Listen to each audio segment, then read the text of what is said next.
السلام علیکم ورحمۃ اللہ وبرکاتہ۔ ان الحمد للہ نحمده ونستعینه ونستغفره ونعوذ باللہ من شرور انفسنا ومن سیئات اعمالنا من يهده الله فلا مضل له ومن يضلل فلا هادي له وأشهد أن لا إله إلا الله وحده لا شريك له وأشهد أن محمدًا عبده ورسوله يا أيها الذين آمنوا اتقوا الله حق تقاته ولا تموتن إلا وأنتم مسلمون يا أيها الناس اتقوا ربكم الذي خلقكم من نفس واحدة وخلق منها زوجها وبث منهما رجالا كثيرا ونساء واتقوا الله الذي تساءلون به والأرحام إن الله كان عليكم رقيبا يا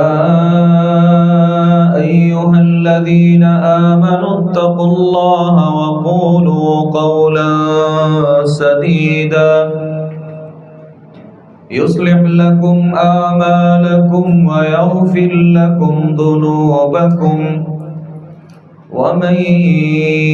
يطع الله ورسوله فقد فاز فوزا عظيما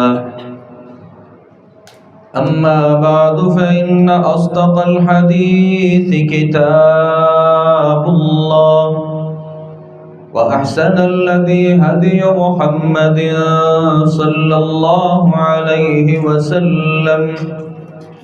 وشر الأمور محدثاتها وكل محدثة بدعة وكل بدعة ضلالة وكل ضلالة في النار أعوذ بالله السميع العليم من الشيطان الرجيم من همزه ونفخه ونفثه بسم الله الرحمن الرحيم إنما الخمر والميسر والأنصاب والأزلام رجس من عمل الشيطان فاجتنبوه لعلكم تفلحون۔ تمام قسم کی تعریفات تمجیدات اللہ رب العالمین کی ذات کے لیے خاص ہیں، جس خالق کائنات مالک کائنات احکم الحاکمین رب العالمین نے ہمیں انسان پیدا فرمایا۔ درود و سلام ہو نبیوں کے امام پاک بازوں کے سردار نبی آخر الزمان جناب محمد الرسول اللہ صلی اللہ علیہ وآلہ وسلم کی ذات گرامی پر۔ خطبہ مسنونہ کے بعد قرآن مجید کی جو آیت مبارکہ آپ کے سامنے پڑھی ہے، اللہ رب العالمین اس آیت مبارکہ میں ہماری معاشرتی زندگی میں جو کئی ساری خرابیاں ہیں، ان خرابیوں میں سے چند ایک خرابیوں کی طرف ہماری توجہ بھی مبذول کروا رہے ہیں، اور اس امت کو ان گناہوں سے روکنے کے لیے اللہ رب العالمین اپنے احکامات جاری فرما رہے ہیں۔ اللہ تعالیٰ فرماتے ہیں کہ جو شراب ہے اور جوا جو ہے اور قسمت کے جو تیر اور فال ہیں، یہ شیطانی اعمال ہیں، لہذا شیطانی کاموں سے اجتناب کیجیے تاکہ تم کامیاب اور کامران ٹھہر سکو۔ یہ بات ہمیشہ کے لیے یاد رکھیے گا کہ ہمارا جو دین ہے اور دین اسلام جو ہے، یہ کبھی بھی اپنے ماننے والوں کے لیے گندی چیزوں کو، ناپاک چیزوں کو پسند نہیں کرتا۔ یہ دین جس طرح پاکیزہ ہے، ایسے ہی دین یہ چاہتا ہے کہ اس دین کے اوپر عمل کرنے والے بھی پاکیزہ رہیں۔ یہی وجہ ہے کہ اس دین اسلام میں پاکیزگی کا بڑا کردار ہے۔ اخلاق پاکیزہ ہونا چاہیے، کردار پاکیزہ ہونا چاہیے، انسان کا جو ظاہر ہے یہ پاکیزہ ہونا چاہیے، انسان کا باطن بھی پاکیزہ ہونا چاہیے، اور اس کے لیے ضروری ہے کہ انسان جو کھائے جو پیے وہ بھی پاکیزہ ہو۔ دین کبھی یہ نہیں کہتا کہ آپ دکھنے میں خوبصورت ہیں، آپ کی سوچ بھی خوبصورت ہے، آپ کا رہن سہن بھی مثالی ہے، لیکن آپ ان چیزوں میں اپنے آپ کو الجھا کر کے رکھ دیں جو کبھی بھی پاکیزہ نہیں رہی۔ دین یہ چاہتا ہے کہ انسان جو ہے، دین پر عمل کرنے والا جو ہے، وہ ہر لحاظ سے پاکیزہ رہے۔ یہی وجہ ہے کہ قرآن مجید اس بات کا تذکرہ کرتا ہے کہ اللہ رب العالمین نے اپنے ماننے والوں کے لیے پاکیزہ چیزوں کو حلال کیا ہے، اور جو گندی چیزیں ہیں، ناپاک چیزیں ہیں، اللہ رب العالمین نے ان ناپاک چیزوں کو مسلمانوں کے لیے حرام کر دیا ہے۔ ہمارا جو ملک پاکستان ہے، اس میں جو شراب نوشی ہے اور جو منشیات ہیں اور ہر وہ چیز جو نشہ دیتی ہے، دین کی روح سے بھی یہ چیزیں حرام تھیں، اور ہمارے اس ملک کے جو قوانین ہیں، ان قوانین کے مطابق بھی ہر وہ چیز حرام ہے جو انسان کو نشہ دیتی ہے۔ اور حالیہ دنوں میں ہماری جو وزیر اعلیٰ ہیں، ان کی طرف سے علماء اور خطباء سے یہ خصوصی گزارش کی گئی کہ خطبہ جمعہ میں اس کو موضوع بنایا جائے اور لوگوں کو آگاہ کیا جائے کہ جس طریقے سے اللہ رب العالمین نے ان نشہ آور چیزوں کو حرام کیا ہے، یہ ملک بھی اس بات کی اجازت نہیں دیتا کہ یہاں ان نشہ آور چیزوں کو اپنے اوپر حلال سمجھا جائے۔ تو میں نے مناسب سمجھا کہ آج کے خطبہ جمعۃ المبارک میں ان نشہ آور چیزوں کے حوالے سے کچھ معروضات جو ہیں وہ آپ کے گوش گزار کروں گا۔ قرآن مجید یہ کہتا ہے کہ جو خمر ہے، اللہ نے اس سے حرام کر دیا ہے۔ خمر کس چیز کو کہتے ہیں؟ سیدنا عمر ابن الخطاب رضی اللہ عنہ فرماتے ہیں، والخمر ما خامر العقل، ہر وہ چیز جو انسان کی عقل کو خراب کر دے وہ خمر ہے، اور وہ نشہ آور چیز ہے جو چیز بھی انسان کی عقل کو معوف کر دے، انسان کی عقل کو خراب کر دے۔ اب اس کے لیے ہمیں ناموں کے پیچھے پڑنے کی ضرورت نہیں ہے، کہ اب اگر اسے شراب کہا جائے گا تو یہ میرے لیے حرام ہے، اور اگر اس کا نام تبدیل کر دیا جائے اور میں لوگوں کو مطمئن کروں کہ بھئی میں شراب تو نہیں پیتا، میں تو چرس پیتا ہوں، جبکہ اللہ نے تو شراب سے حرام کیا ہے، اللہ نے چرس سے تو حرام نہیں کیا، بھئی آپ نے جو نام تبدیل کر دیا۔ نبی مکرم صلی اللہ علیہ وسلم نے فرمایا کہ ایک زمانہ آئے گا لوگ شراب کے نام کو تبدیل کر کے لوگ شراب پئیں گے، لوگ ان نشہ آور چیزوں کے ناموں کو تبدیل کریں گے، اور ناموں کی تبدیلی کی صورت میں وہ انہیں اپنے اوپر حلال سمجھیں گے، اور وہ یہ سمجھیں گے کہ ہم نے تو یہ جو حرام کردہ چیز ہے ہم نے اس کا استعمال تو نہیں کیا۔ تو ہر وہ چیز جو انسان کی عقل کو خراب کر دیتی ہے، نبی صلی اللہ علیہ وسلم نے فرمایا کل مسکر حرام، ہر وہ چیز جو نشہ دیتی ہے وہ حرام ہے، اللہ اس کو پسند نہیں کرتے، اللہ کے نبی اس کو پسند نہیں کرتے۔ انسانی فطرت اس بات کا تقاضا کرتی ہے کہ پاکیزہ دین کو جو ماننے والا شخص ہوتا ہے وہ اللہ کی حرام کردہ چیزوں کے قریب نہیں جاتا۔ تو ہر وہ چیز جو نشہ دیتی ہے وہ حرام ہے۔ اب یہاں ایک سوال یہ پیدا ہوتا ہے کہ بسا اوقات کیا ہوتا ہے کہ میں نشہ آور چیز کو پیتا بھی ہوں، کھاتا بھی ہوں، لیکن میری عقل خراب نہیں ہوتی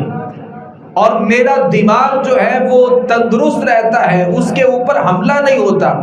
یعنی میں نشہ آور چیز کو استعمال کرتا ہوں لیکن مجھے تو کچھ نہیں ہوتا، تو اس کا مطلب یہ ہے کہ وہ میرے لیے حلال ہے، کیونکہ اس کے استعمال کے بعد میرا جو وجود ہے اور میرا جو دماغ ہے اس کے اوپر کوئی بھی اثر نہیں پڑا۔ تو بھائیو اس صورت میں بھی اللہ رب العالمین نے اس کو حرام کیا ہے۔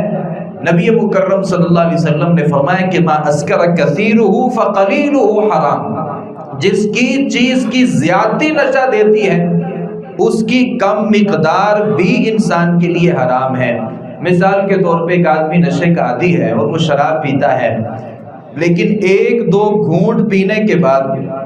اس کی صحت پہ کوئی اثر نہیں ہوتا جب تک وہ ایک گلاس نہیں پی لیتا،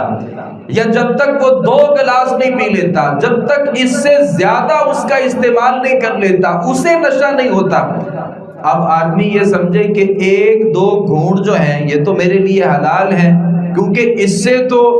میرے دماغ کے اوپر کوئی اثر نہیں پڑتا۔ اللہ کے نبی صلی اللہ علیہ وسلم نے اس راستے کو بھی بند کر دیا، کہا ما اسکر کثیرہ فقلیلہ حرام، جس چیز کی زیادتی نشہ دیتی ہے اس چیز کو کم مقدار میں استعمال کرنا بھی حرام ہے۔ تو اسی روایت مبارکہ سے ہمارے علماء نے لکھا ہے کہ ہر وہ چیز جو انسان کو نشے کی طرف لے کر کے جاتی ہے، اب یہ جو تمباکو ہے، اب بظاہر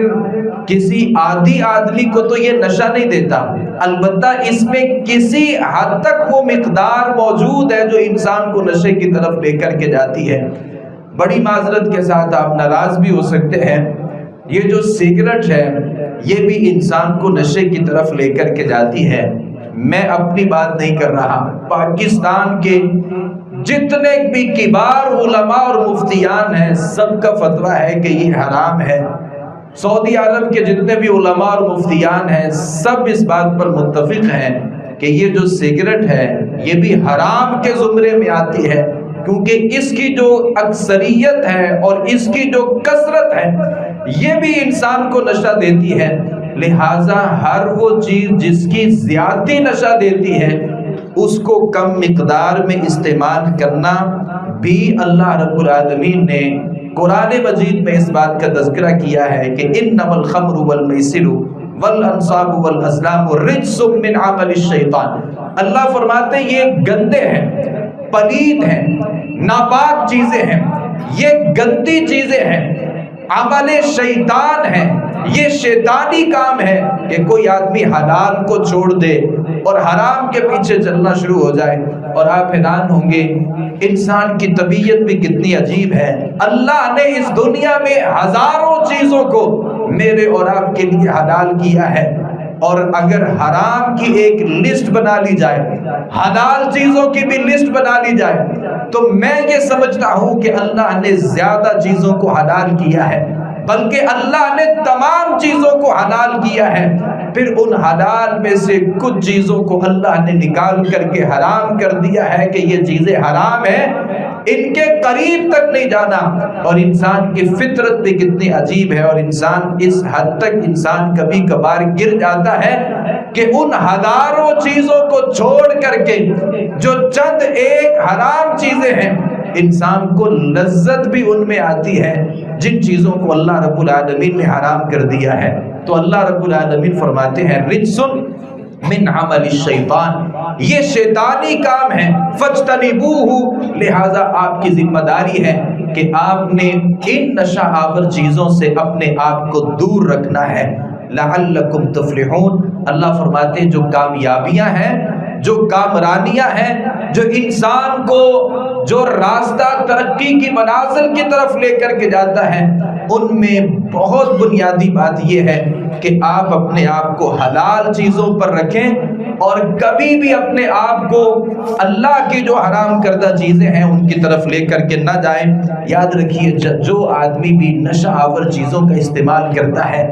اللہ اس بندے کے لیے حکم صادر کرتے ہیں لا تقربوا الصلاة وانتم سکارى، اگر آپ نشہ کرتے ہیں، آپ اپنے آپ کو نشے کی طرف دھکیل چکے ہیں اور آپ کی زندگی میں نشہ آور چیزیں لازمی حصہ بن چکی ہیں، تو اللہ رب العالمین قرآن مجید میں فرماتے ہیں کہ میری جو عبادتیں ہیں اور جو عبادت کے راستے ہیں، اللہ نے وہ تمام کے تمام عبادت کے راستوں کو بند کر دیا اور کہا کہ لا تقربوا الصلاة وانتم سکارى، جب تم نے نشہ کیا ہو آپ نے عبادت کے قریب تک نہیں آنا۔ یہ جو نماز ہے نا، یہ رأس العبادہ ہے، یہ عبادتوں میں سب سے بڑی عبادت ہے۔ اللہ نے اس عبادت سے روک دیا اور کہا کہ یہ جو بندگی ہے، جو عبادتیں ہیں جس میں انسان قیام کرتا ہے، رکوع کرتا ہے، سجدہ کرتا ہے، اللہ فرماتے تو چونکہ شیطانی راستے پر چل نکلا ہے اور تو نے شیطان کی بات مان کر کے ان گندی چیزوں کا استعمال کرنا شروع کر دیا ہے، لہذا اللہ رب العالمین فرماتے ہیں لا تقربوا الصلاة، تم نے نماز کے قریب بھی نہیں آنا۔ اور اگر یہ آدمی جو نشہ کرتا ہے یہ نماز بھی پڑھ لیتا ہے تو اللہ کے نبی صلی اللہ علیہ وسلم فرماتے ہیں کہ اللہ 40 دن تک تو اس بندے کی نماز کو قبول بھی نہیں کرتے۔ جو آدمی نشہ کرتا ہے اللہ 40 دن تک اس کی نماز کو قبول نہیں کرتے، پھر یہ آدمی اللہ سے توبہ کرتا ہے، اللہ اس بندے کی توبہ کو قبول کر لیتا ہے۔ یہ آدمی پھر نشہ کرتا ہے، اللہ 40 دن کے لیے مہر لگا دیتا ہے کہ یہ نمازیں پڑھے، روزے رکھے، صدقات و خیرات کرے، جہاد کرے، حج عمرے کرے۔ اللہ نے پابندی لگا دی کہ اس کی کوئی عبادت اللہ کے کاغذات میں قبول نہیں ہے۔ حدیث میں آتا ہے پھر یہ اللہ سے معذرت کرتا ہے، توبہ کرتا ہے، اللہ اس بندے کی توبہ کو قبول کر لیتا ہے۔ یہ آدمی پھر نشہ کرتا ہے، یہ تیسری مرتبہ اللہ کے دروازے کو کھٹکھٹاتا ہے، اللہ غلطی ہو گئی تھی، میں نے پھر نشہ کر لیا تھا، تو اللہ پھر اس کی توبہ کو قبول کر لیتا ہے۔ یہ چوتھی مرتبہ شراب پی لیتا ہے، نشہ آور چیزوں کا استعمال کرتا ہے، پھر اللہ سے توبہ کرتا ہے۔ حدیث میں آتا ہے اللہ پھر بھی اس بندے کی توبہ کو قبول کر لیتا ہے۔ ہاں یاد رکھیے گا، حدیث کہتی ہے اگر یہ اسی حالت میں اللہ کے پاس چلا گیا، یہ نشہ کرتا تھا، زندگی میں نشہ تھا، توبہ نہیں کی، اللہ سے استغفار نہیں کیا، اسی حالت میں اس دنیا سے چلا گیا، اللہ رب العالمین کبھی بھی جو اپنی قیمتی جنت ہے وہ اس بندے کو نہیں دے گا۔ حدیث کہتی ہے کہ نبی مکرم صلی اللہ علیہ وسلم نے فرمایا اللہ نے ان لوگوں کے لیے جہنم کو حرام، جنت کو حرام کر دیا ہے جو مدمن خمر ہے، جو شراب پینے والا ہے،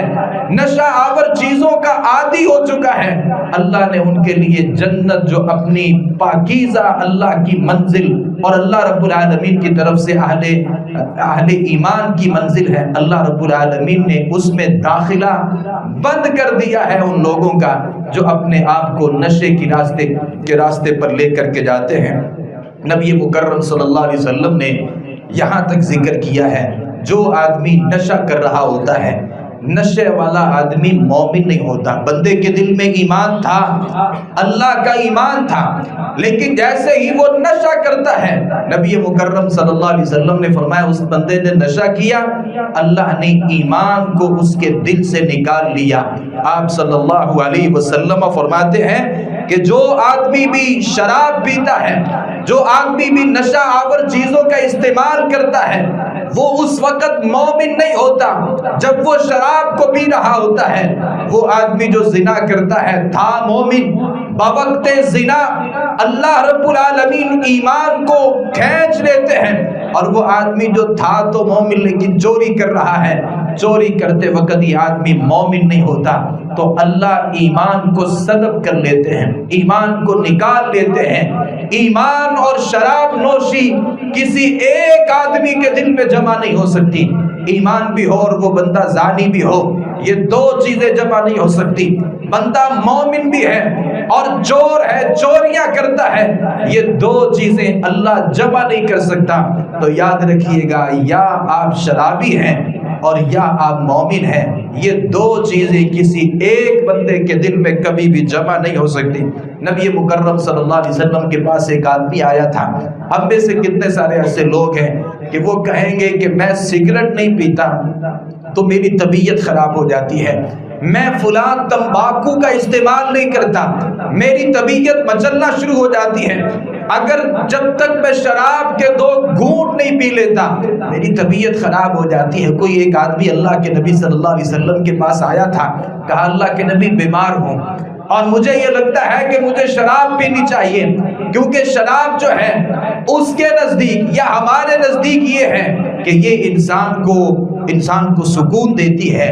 اور شراب کو پی جانے کے بعد ٹینشنیں پریشانیاں ختم ہو جاتی ہیں۔ تو اللہ کے نبی صلی اللہ علیہ وآلہ وسلم نے اس سے کہا انہ لیس بدوا، یہ دوا نہیں ہے، ولکنہ داء، اللہ کے نبی فرماتے ہیں یہ تو خود بیماری ہے، اور جو بیماری ہے وہ بیماری کا خاتمہ نہیں کر سکتے۔ آپ اپنے آپ کو تسلی دے سکتے ہیں کہ شراب جو ہے نا، یہ پینے سے بندے کو سکون ملتا ہے، تمباکو نوشی سے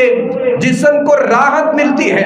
اور یہ جو تمباکو اور نشہ آور چیزیں ہیں ان کے استعمال کرنے کے بعد طبیعت میں ہلکا پن پیدا ہوتا ہے، آپ کہہ سکتے ہیں۔ لیکن اللہ کے نبی صلی اللہ علیہ وسلم کیا فرماتے ہیں کہ یہ جو بیماری ہے اور یہ کبھی بھی لوگوں کے لیے شفا کا ذریعہ نہیں ہو سکتی، لہٰذا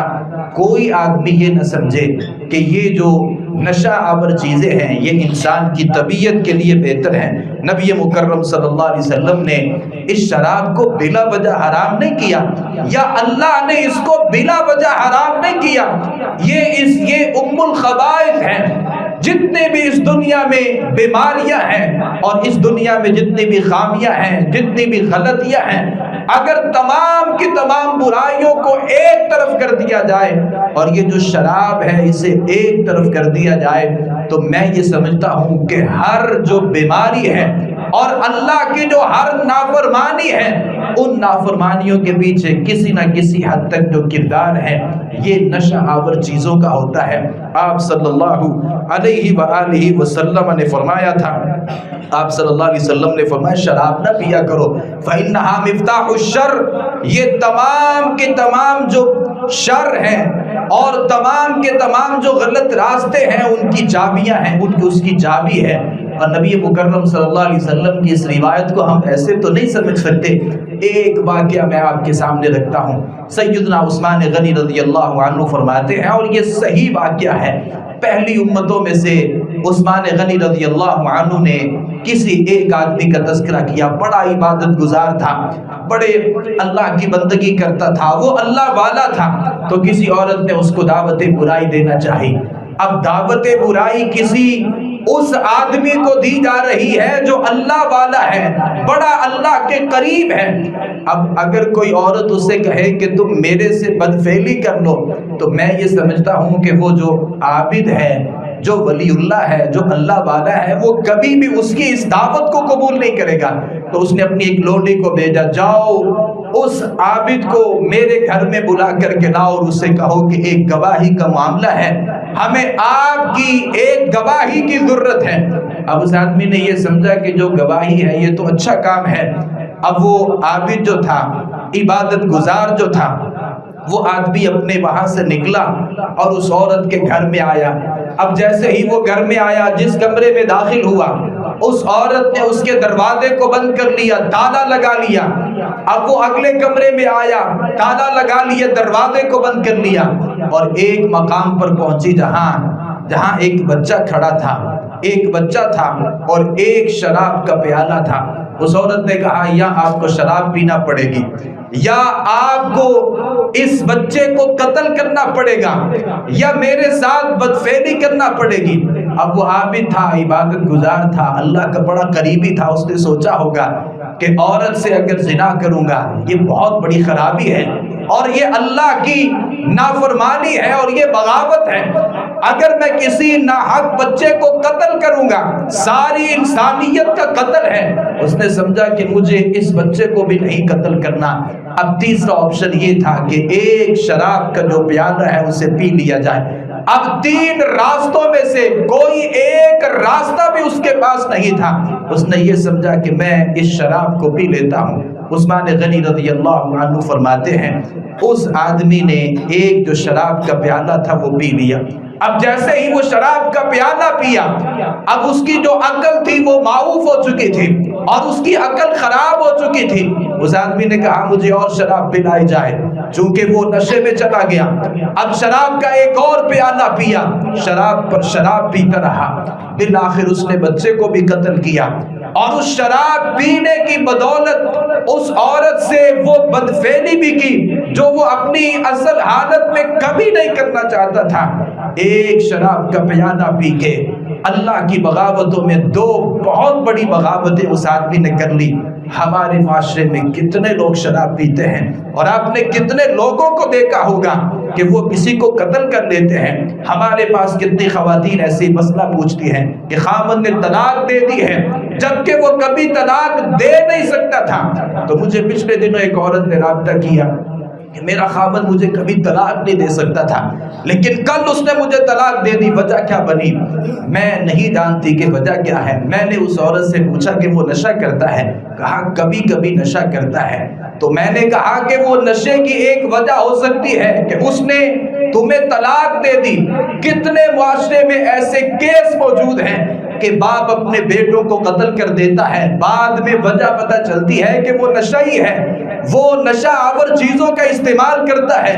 کتنے معاشرے میں ایسے جرائم ہیں اور کتنی ایسی خرابیاں ہیں، اور اس معاشرے میں کتنی اللہ کی بغاوتیں ایسی ہیں کہ جن کے پیچھے یہ جو نشہ آور چیزیں ہیں ان کا باہر صورت ایک کردار ہوتا ہے۔ اللہ کے نبی صلی اللہ علیہ وسلم کا زمانہ ہے، نبی مکرم صلی اللہ علیہ وسلم کے پاس ایک شکایت آ گئی۔ ایک صحابی تھے، شراب پی ہوئی تھی، اور یہ وہ زمانہ تھا جب اللہ نے شراب کو حرام نہیں کیا تھا۔ یہ آدمی شراب پی کر کے اپنے گھر سے باہر نکلتا ہے اور گانے والی گا رہی ہے، تو اس گانے والی جو عورت گا رہی تھی اس کے الفاظ تھے اور الفاظ میں ایک جادو تھا۔ اب یہ آدمی نشے کی حالت میں تھا، یہ اٹھا اور دو اونٹنیاں وہاں پر موجود تھی، ان کی کوہانوں کو اس نے کاٹ کر کے رکھ دیا۔ اب نتیجہ یہ نکلا یا تو وہ مر گئی اور یا وہ اس حالت میں زخمی ہو گئی کہ ان کا بچنا جو تھا وہ مشکل تھا۔ اب یہ شراب پینے والا بھی صحابی ہے، نام لینے کی ضرورت نہیں ہے، اور جس کی ان اونٹنیوں کو نقصان پہنچایا گیا وہ بھی صحابی ہے، اور وہ نبی مکرم صلی اللہ علیہ وسلم کے پاس آیا اور کہا اللہ کے نبی فلاں جو آدمی ہے اس نے میری دو اونٹنیوں کی کوہانوں کو کاٹ کر کے رکھ دیا ہے۔ اللہ کے نبی صلی اللہ علیہ وسلم نے جب معاملے کی تحقیق کی تو پتہ یہ چلا کہ وہ آدمی شراب پیے ہوئے تھا۔ اب جو آدمی شراب پی رہا ہے اور شراب پینے کے بعد وہ اپنی دماغ اور جو عقل ہے اس کے اوپر اس کا کنٹرول جو ہے وہ ختم ہو چکا ہے۔ اب یہ آدمی کوئی بھی گناہ کر سکتا ہے، یہ کسی کو قتل کر سکتا ہے، کسی کے ساتھ زیادتی کر سکتا ہے، کسی کو نقصان پہنچا سکتا ہے۔ بعد میں آپ اس سے کچھ کہہ تو نہیں سکتے، کچھ منوا تو نہیں سکتے۔ وہ تو کہہ سکتا ہے کہ بھائی میری عقل ہی کام نہیں کر رہی تھی۔ تو اللہ کے نبی صلی اللہ علیہ وسلم نے جب اس معاملے کو دیکھا، اللہ نے وہ آیات نازل کر دی جن آیات میں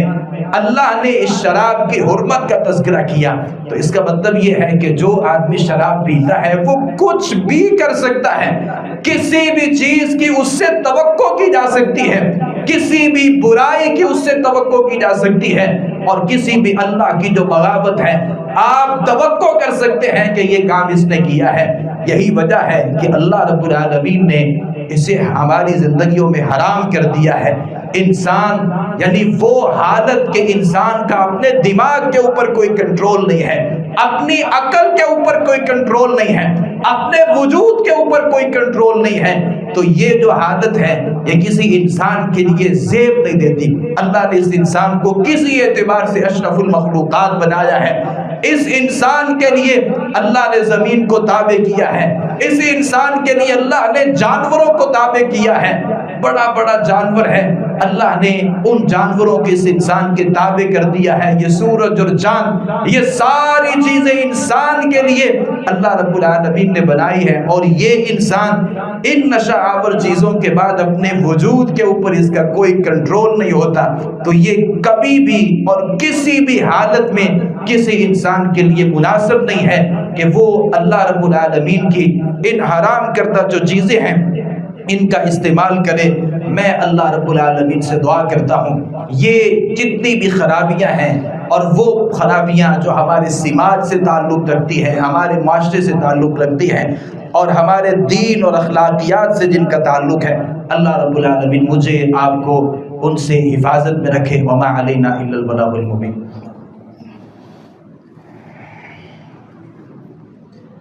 ان الحمد للہ نحمده ونستعینه ونستغفره ونعوذ باللہ من شرور انفسنا ومن سیئات اعمالنا من يهده الله فلا مضل له ومن يضلل فلا هادي له واشهد ان لا اله الا الله وحده لا شريك له واشهد ان محمدا عبده ورسوله يا أيها الذين آمنوا اتقوا الله حق تقاته ولا تموتن إلا وأنتم مسلمون يا أيها الناس اتقوا ربكم الذي خلقكم من نفس واحدة وخلق منها زوجها وبث منهما رجالا كثيرا ونساء واتقوا الله الذي تساءلون به والأرحام إن الله كان عليكم رقيبا۔ نبی مکرم صلی اللہ علیہ وسلم نے جو شراب پینے والا ہے اس شراب پینے والے کے اوپر لعنت کی، جو شراب پلانے والا ہے اس کے اوپر بھی لعنت کی،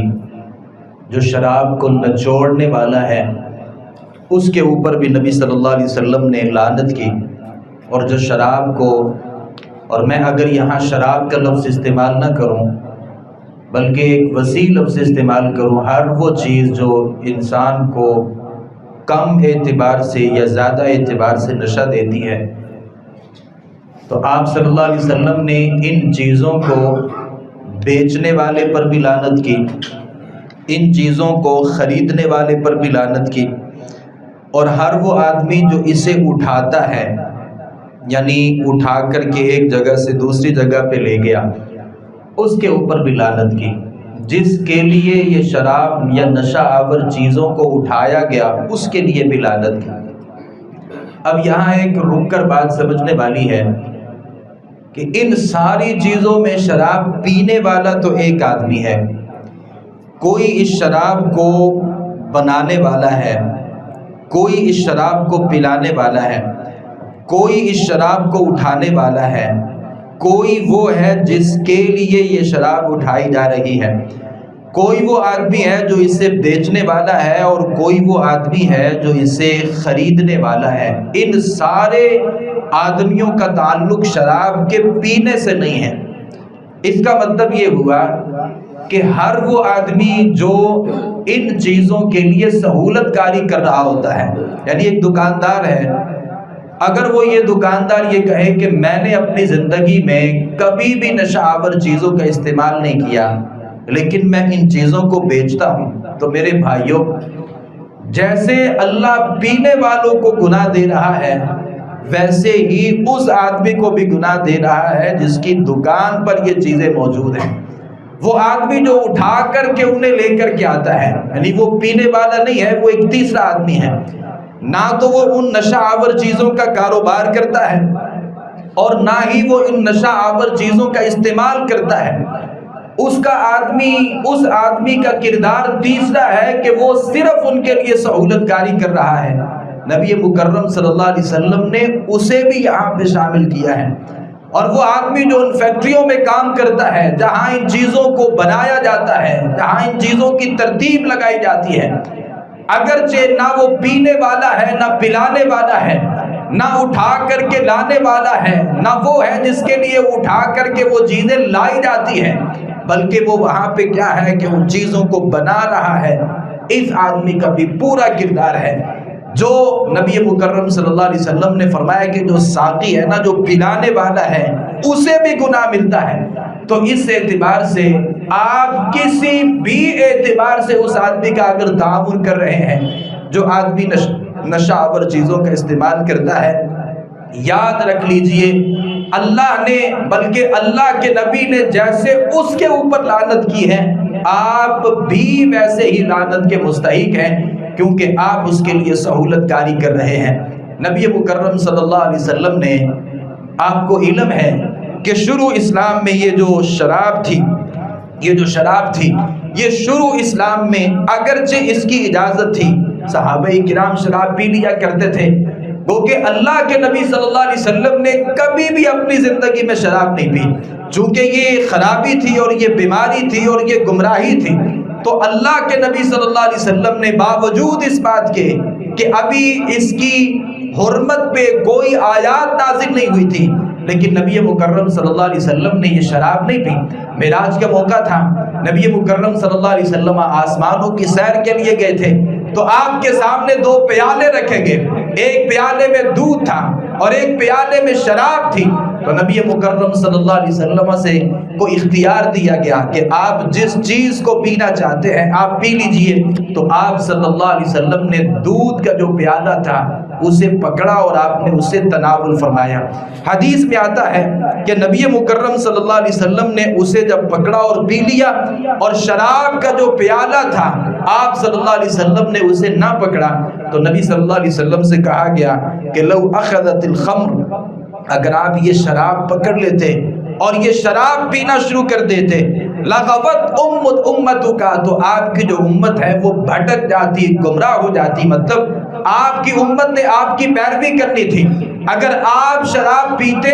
تو آپ کی امت بھی شراب پیتی، اور اگر آپ نشہ آور چیزوں کا استعمال کرتے آپ کی امت بھی نشہ آور چیزوں کے اوپر لگ جاتی، اور اگر آپ کی امت نشہ آور چیزوں پہ لگتی تو ساری کی ساری جو امت ہے وہ گمراہ ہو جاتی. اس کا مطلب یہ ہے کہ یہ جو شراب ہے یہ گمراہی ہے اور یہ غلط راستہ ہے، یہ شیطانی راستہ ہے. اس شیطانی راستے سے اپنے آپ کو روکنا ہے. آخری روایت ذکر کر کے اپنی بات کو ختم کرتا ہوں. نبی مکرم صلی اللہ علیہ وسلم نے جب شراب کو حرام کر دیا، بلکہ اللہ نے جب شراب کو حرام کر دیا، قرآن مجید میں آیات کو نازل کر دیا. کبھی اسے گندا کام کیا گیا، کبھی کہا کہ اگر آپ نے نشہ کیا ہے تو آپ کو نماز کے قریب آنے کی ضرورت نہیں ہے. بعد میں اللہ نے وہ قطعی حکم نازل کر دیا کہ آج کے بعد جو شراب ہے وہ حرام کر دی گئی ہے، کسی آدمی کے لیے جائز نہیں ہے. انس بن مالک رضی اللہ عنہ فرماتے ہیں کہ میں ابو طلحہ رضی اللہ عنہ کے گھر میں تھا اور میں شراب پلا رہا تھا. شراب جو تھی اس کا دورہ تھا. باہر کوئی اعلان کرنے والا اعلان کر رہا تھا، کوئی منادی اعلان کر رہا تھا کہ اللہ نے شراب کو حرام کر دیا ہے، لہذا آج کے بعد کسی مسلمان کے لیے جائز نہیں ہے کہ وہ نشہ آور چیزوں کا استعمال کرے.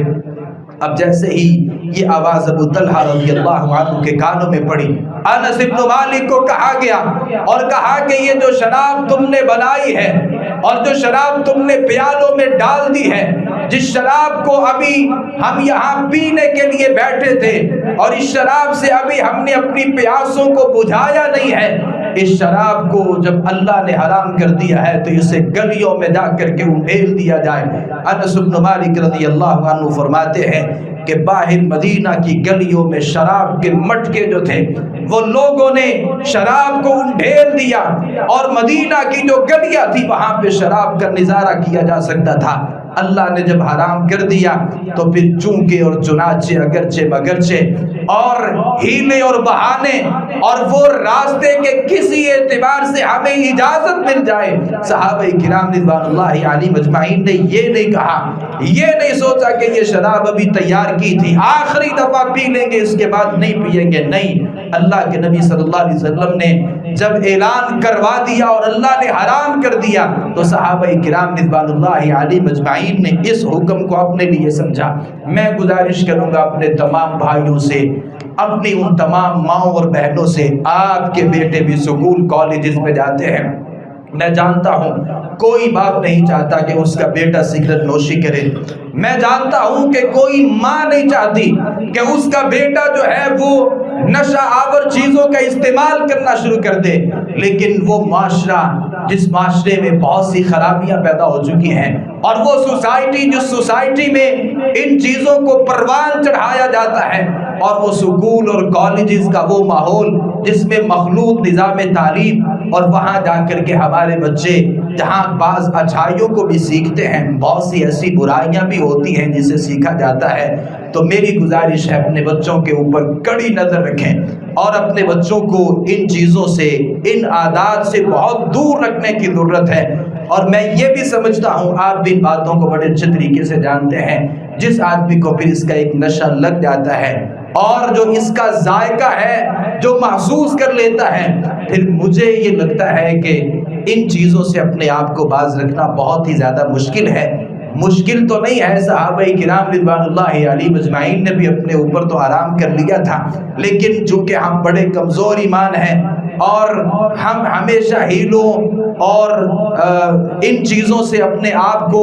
سمجھتے ہیں کہ شاید یہ دین ہمارے لیے نہیں تھا، ان کے لیے ہے، تو بہر صورت میری گزارش ہے کہ آپ ارد گرد اپنے لوگوں پہ، اپنے رشتہ داروں پہ، اپنے متحد بچے جو ہیں، آپ کے جو عزیز اور اقارب ہیں اور آپ کے جو محلے دار ہیں، ان کے اوپر نظر رکھیں۔ نہ اسلام اس چیز کی اجازت دیتا ہے، نہ یہ ریاست اس چیز کی اجازت دیتی ہے۔ آپ سے گزارش یہ ہے کہ نہ آپ ان چیزوں کا استعمال کریں اور نہ اپنے ماتحت افراد جو ہیں انہیں اس چیز کی اجازت دیں، اور میرے وہ بھائی جو کسی بھی اعتبار سے ان نشہ آور چیزوں میں ملوث ہیں، بیچنے کے اعتبار سے، خریدنے کے اعتبار سے، پینے کے اعتبار سے، پلانے کے اعتبار سے، وہ بھی اپنے آپ کو دور رکھیں۔ اور مقتدر حضرات جو ہماری گورنمنٹ آف پاکستان ہے، ہم ان سے بھی اچھی توقع کرتے ہیں کہ حلال چیزوں کی جو دستیابی ہے اسے بہت ہی زیادہ لوگوں کے لیے آسان بنایا جائے، اور جو حرام کردہ چیزیں ہیں کلیتاً ان کے اوپر پابندی لگا دی جائے۔ میں اس بات کو بھی سمجھتا ہوں کہ بعض ہوٹلوں کو اجازت دے کر کے اور بعض خاص جگہوں پر اجازت دے کر، اور ہمارے کچھ ایسے بڑے لوگ بھی اس میں شامل ہوتے ہیں جس سے ان نشہ آور چیزوں کا ایک بہت بڑا کاروبار ہوتا ہے، تو اپنے آپ کو بھی بچائیں، اپنی عوام کو بھی بچائیں، وگرنہ نبی مکرم صلی اللہ علیہ وسلم نے فرمایا اگر لوگ اس کو پینا شروع کر دیں گے تو امت جو ہے وہ گمراہ ہو جائے گی۔ اللہ رب العالمین مجھے آپ کو صحیح بات کو سمجھنے، اس پر عمل پیرا ہونے کی توفیق عطا فرمائے۔ اللهم اغفر لنا والمؤمنین والمؤمنات والمسلمین والمسلمات وألف بين قلوبهم واصلح ذات بينهم وانصرهم على عدوك وعدوهم اللهم خالف بين كلمتهم وزلزل أقدامهم وأنزل بهم بأسك الذي لا ترده عن القوم المجرمين ربنا هب لنا من أزواجنا وذرياتنا قرة أعين واجعلنا للمتقين إماما اللهم اشف مرضانا ومرضى المسلمين يا شافي الأمراض اشف مرضانا ومرضى المسلمين يا قاضي الحاجات اقض حاجاتنا وحاجات المسلمين سبحان ربك رب العزة عما يصفون وسلام على المرسلين والحمد لله رب العالمين.